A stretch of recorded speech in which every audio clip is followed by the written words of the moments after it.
and thank you for watching Nursing School Explained. This is the third video in the nursing process series where after we've gathered our assessment data and come up with our patient problems and priority list, we move into the planning phase. So phase 3 is the planning phase. And we're going to collaborate with the patient and their family to come up with some patient goals that are sometimes also called expected outcomes. And certainly this whole nursing process, and specifically the planning phase, will require critical thinking.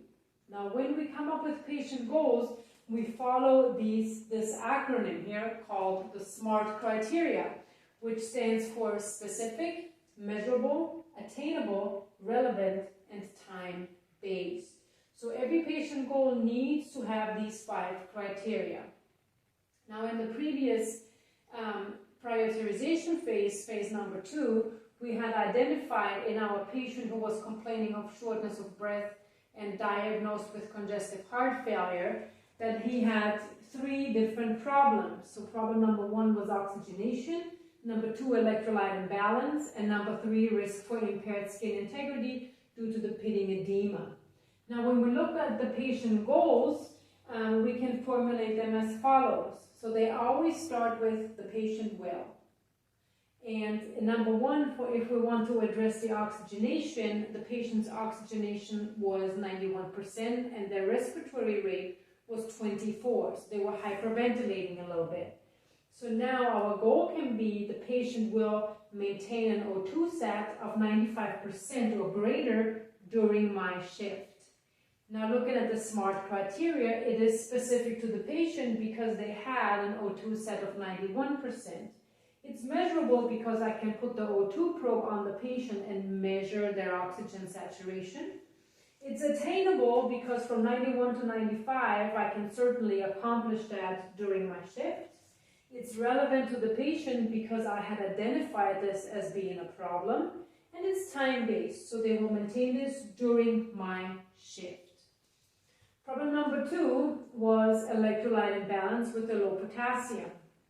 So now my goal is the patient will have a potassium level that is within normal limits by the end of my shift. Looking at the SMART criteria, it's specific to my patient because their potassium was low. It's measurable because I can look at their metabolic panel results and their potassium. It's attainable by the end of my shift. Now certainly I'm going to have to take certain measures to accomplish that, to replace their potassium.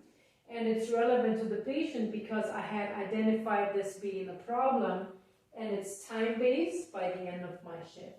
So again, we meet all the SMART criteria. The third problem we have identified is the risk for impaired skin integrity. So now our goal is that the patient will show no signs and symptoms of RETA during my shift. And RETA is an acronym that's commonly used for skin and wound assessment and stands for redness, erythema, edema, drainage, and approximation.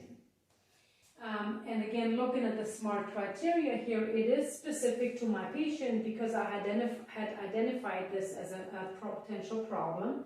It's measurable because I can go through my RETA acronym to make sure that I can measure this data. It's attainable because I will go back frequently and check on my patient during my shift. It's relevant to the patient, again, because I had identified this as being a problem, and it's time-based during my shift. So the goal statement will always start with the patient will, follow the SMART criteria, and actually be very simple. So don't overthink this. One more note here, these all pertain to the shift. So this is more regarding an acute care setting where you would work at the inpatient hospital. If you would work in a different setting, such as home health or maybe long-term care facilities, it might be a little bit longer term than you would use here.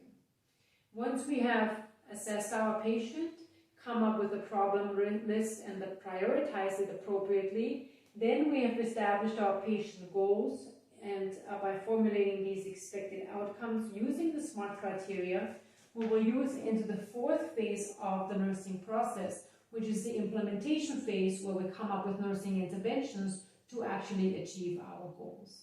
So continue watching this series into the 4th phase of the implementation of the nursing process. Thanks for watching.